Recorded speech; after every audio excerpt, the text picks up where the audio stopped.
Minsan, may mga comments na kapag binasa mo, hindi mo basta makakalimutan. Kasi hindi lang sila basta comments. Parang totoong buhay na inilagay lamang sa ilang pangungusap. May kabayan na nagsasabi na akala nila madali ang buhay abroad. May nagsasabi na kapag nasa Canada ka, akala nila may pera ka lagi. Kapag nasa Amerika ka, dahil dollars ang income mo, may nagsasabi na kapag hindi ka nakapagbigay, parang ikaw pa ang masama. At may mga comments din na masakit pakinggan, pero maraming nakaka-relate. Parang ATM ang tingin nila sa amin. Parang walking wallet. Parang kapag abroad ka, dapat kaya mo na lahat. At kuminsan masakit yon. Kasi karamihan sa atin, hindi naman umaalis para magreklamo. Umalis tayo para makatulong, para umangat, para may maipadala, para may maibigay sa mga taong mahal natin. Pero minsan habang tumatagal, ang pagtulong nagiging mabigat.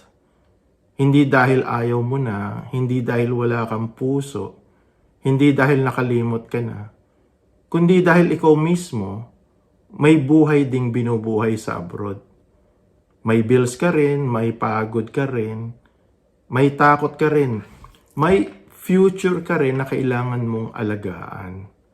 Kaya ang tanong, kapag lagi kang inaasahan, pero ikaw mismo, nahihirapan na rin, paano ka naman?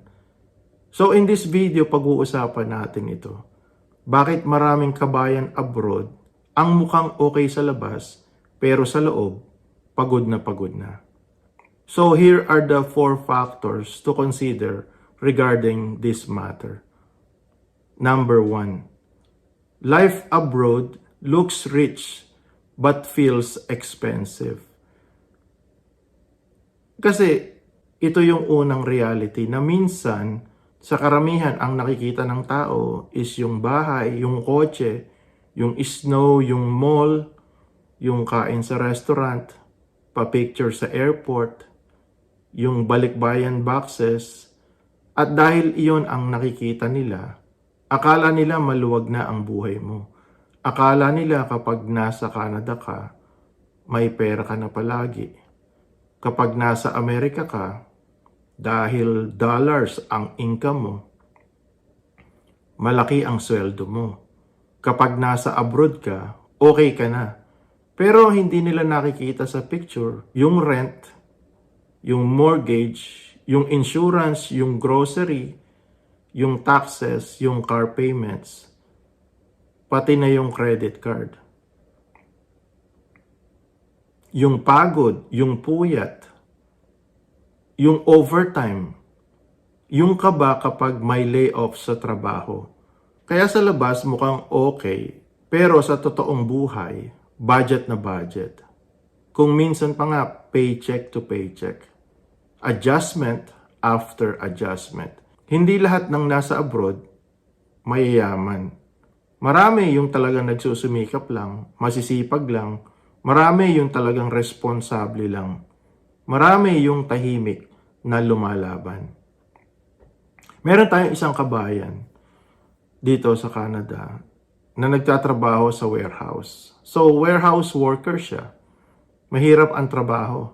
Mabilisan. May pressure. Lalo na kung malamig ang panahon. Minsan, midnight shift pa. May weekend. Sa picture, mukhang okay siya. May winter jacket, may kotse, may bahay sa background.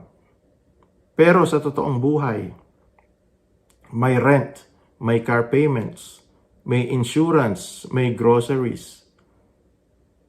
Meron ding utang. May katawan na napapagod na. May savings na hindi makausad-usad. Kaya kapag may nagsabi, abroad ka naman, Minsan gusto mong sabihin, oo nga, abroad ako, pero hindi ibig sabihin, madali ang buhay ko. Kasi ang buhay abroad, may opportunity, pero may cost din. At hindi lahat ng cost nakikita ng ibang tao. Number 2, you are supporting two worlds at once. So itong factor number 2, ito yung medyo may bigat na paulit-ulit na lumalabas sa mga kwento at comments ng maraming kabayan abroad. May buhay ka dito, may connection ka pa rin doon. May bills ka dito, may responsibility ka pa rin doon. May pamilya ka dito, may mga relatives ka, at kamag-anak pa rin doon. Kaya minsan, parang dalawang mundo ang binubuhay mo. Kaya kung sa Canada man or US, bills on one side, other relatives on the other side. At hindi madali iyon kasi hindi lang pera ang involved. Minsan may guilt, minsan may hiya, may utang na loob. May takot na masabihan ka na, nagbago ka na, nakalimot ka na, yumayabang ka na. Kaya kahit hirap ka na, oo ka pa rin. Kahit pagod ka na, padala ka pa rin. Kahit wala ng extra, hanap ka pa rin ng paraan. At dito pumapasok yung masakit na ATM feeling. Hindi dahil literal na pera lang ang tingin ng lahat sa'yo. Hindi naman lahat ganito. Maraming pamilya ang grateful. Maraming pamilya ang marunong umintindi. Pero kapag paulit-ulit kang inaasahan, kahit ikaw mismo ay hirap na, doon mo mararamdaman na parang ang halaga mo nakakabit sa kaya mong ipadala. At iyon ang mabigat. Meron tayong isang kabayan sa Amerika. Isa siyang nurse. Hindi naman siya sobrang yaman, pero masipag siya. Every month, may rent, may car insurance, may groceries, may bills, may anak na pinag-aaral. Pero may tumatawag pa rin sa Pilipinas.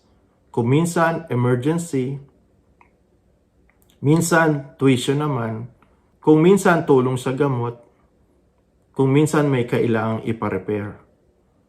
At syempre dahil mahal niya ang pamilya niya, nagpapadala siya. Kahit minsan wala nang matira sa kanya. Kahit minsan ginagamit na niya ang kanyang credit card.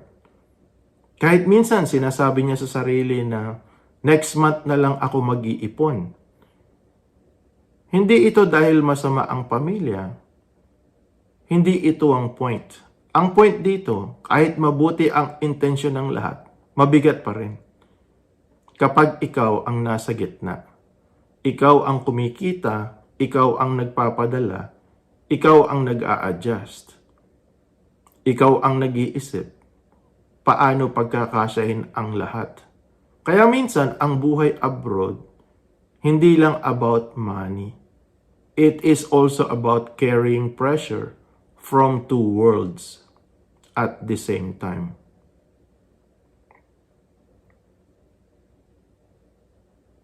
Number 3, helping others feels good until your future suffers. Ito naman pag-usapan natin yung patungkol sa ating kinabukasan. Kasi totoo naman talaga yun. Masarap naman talagang tumulong. Kapag natutulungan mo, syempre, unang-una yung mga magulang natin, may fulfillment. Kapag nakatulong ka sa emergency, parang may purpose ang pagod mo. Kapag nakapagpaaral ka, nakapagpadala, pambili ng gamot, nakapagpaayos ng bahay, syempre may pride. At hindi natin aalisin yun. Kasi marami sa atin, kaya nag-abroad, dahil may gustong tulungan. Pero may isang katotohanan na kailangang harapin, na kapag lagi kang nagbibigay, pero hindi ka nakapag-iipon, May kapalit yon. Kapag lagi kang sumasalo, pero wala kang emergency fund, may risk. May risk yon. Kapag lagi kang nagpapadala, pero napapabayaan mo naman ang retirement mo, may consequences yon. Hindi agad ngayon, pero balang araw, mararamdaman mo. Pagdating mo ng 55 ka na, pagdating mo ng 60 ka na, pagdating mo ng 65 ka na. Kapag pagod na ang katawan, kapag hindi na madaling mag-overtime, kapag gusto mo nang magpahinga, pero hindi ka pa pwede. Doon papasok ang tanong, paano ako tutulong na hindi ko sinisira ang sarili kong future? Yun ang mas mature na tanong, hindi selfish, responsible lang. Meron ulit tayong kabayan dito sa Canada. 30 years na siyang nagtatrabaho. Sobrang sipag. Tahimik lang na ginagawa niya ang kanyang araw-araw na routine. Hindi siya maluho. Every month, nagpapadala siya ng pantuition, tulong sa gamot, kung minsan emergency, may house repair din, kung minsan sa utang, pamasahe, hanggat kaya niya tumutulong siya. Pero pagdating niya ng 62 years old, pagod na ang katawan. Hindi na niya kaya ang dating trabaho. Gusto na sana niyang mag-retire. Pero pagtingin niya sa savings, kulang pa pala. Pagtingin niya sa retirement plan, hindi pa kasya. Pagtingin niya sa mga utang, nandyan pa rin pala. At yung mga taong tinulungan niya noon, hindi rin siya kayang saluhin pabalik. Hindi dahil masama sila, kasi kung minsan wala rin talaga sila. Kaya dito masakit ang realisasyon. Kung ikaw ang naging safety net ng lahat, sino ang magiging safety net mo kung ikaw naman ang may pangangailangan? Ito yung klase ng kwento na madalas lumalabas sa mga comments. Mga kabayan na nagsasabi, ang tagal kong tumutulong, pero ngayon ako naman ang nahihirapan. Paano naman ang retirement ko? Paano naman kapag ako na ang hindi makapagtrabaho? At ito ang dahilan kung bakit kailangan itong pag-usapan. Hindi para huminto sa pagtulong, kundi para hindi tayo tumanda ng walang sariling safety net. And then factor number 4. Boundaries are not rejection. They are protection. Dito naman, pag-usapan natin na ito ang pinaka-importanting lesson na dapat nating matutunan. Ang boundaries, hindi ibig sabihin wala kang puso or wala kang pagmamahal. Hindi ibig sabihin nakalimot ka na. Hindi ibig sabihin hindi mo na inaalala ang pamilya mo. Minsan ang boundaries, ibig sabihin gusto mong tumulong ng mas maayos. Gusto mong tumulong ng mas matagal. Gusto mong tumulong ng hindi ka mauubos. Kasi ang taong ubos, hindi na makakatulong. Kaya minsan, kailangan mong maging honest. Hindi galit, hindi tampo, hindi panunumbat, hindi paninisi. Yung honest lang talaga. Kaya pwede mo ring sabihin na, syempre, mahal ko kayo, gusto kong tumulong, pero hanggang dito lang ang kaya ko ngayon. Kailangan ko ring ayusin ang estado ng buhay ko dito. Kailangan ko rin maghanda para sa pagtanda ko. Hindi selfish yun. That is the responsible thing to do. May isa tayong kabayan. Dati, kahit sino ang humingi, nagbibigay siya. Kapatid, pinsan, kamag-anak, kaibigan ng pamilya. Kahit kung minsan, hindi niya alam kung saan napupunta ang pera. Basta may message, she finds a way. Hanggang isang araw napagod na rin siya. Hindi lang physically, emotionally, financially, mentally. Kaya sabi niya sa sarili niya, paano kung ako naman ang mawalan ng trabaho? Paano kung ako naman ang magkasakit? Paano kung ako naman ang tumanda? Doon siya nagbago. Kaya hindi siya tumigil na magmahal. Hindi siya tumigil na tumulong. Pero gumawa siya ng limit. Sinabi niya, okay, every month, ito lang ang kaya ko. Kapag may emergency, pag-uusapan natin. Pero hindi na ako mangungutang para may maipadala lang. Hindi ko na gagalawin ang retirement funds ko. Siyempre, sa una, mahirap sabihin, may guilt, may kasamang kaba, may kasamang takot, at pag-aalala. Pero after a while, gumaan na rin ang loob niya kasi for the first time, hindi lang ibang tao ang inaalagaan niya. Ngayon, inaalagaan na rin niya ang sarili niya. At minsan, yan yung pinaka-real talk na kailangan nating marinig at ng marami nating mga kababayan abroad. Hindi mo kailangang patunayan ang pagmamahal mo sa pamamagitan ng pagkaubos mo. Alam ko, sensitive ang topic na to kasi mga Pilipino tayo. Malalim ang family ties. Malalim ang utang na loob. Malalim ang responsibility. Lalo na kapag pamilya ang usapan. Hindi simple ang sagot. Hindi ito tungkol sa paninisi. Hindi rin ito tungkol sa pagiging madamot. At hindi rin ito pagsasabing lahat ng pamilya ay ganito. Maraming pamilya ang grateful. Maraming pamilya ang marunong umintindi.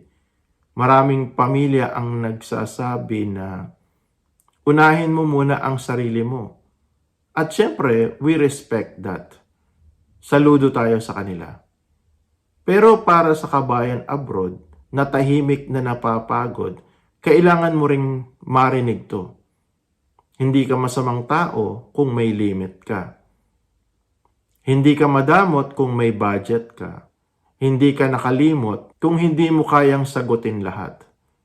Tao ka. Hindi ka ATM. Hindi ka machine na basta kailangan maglalabas ng pera. Hindi ka wallet na walang pagod. Hindi ka remittance source na walang sariling buhay. May katawan ka, may bills ka rin, may future ka rin, may limit ka rin.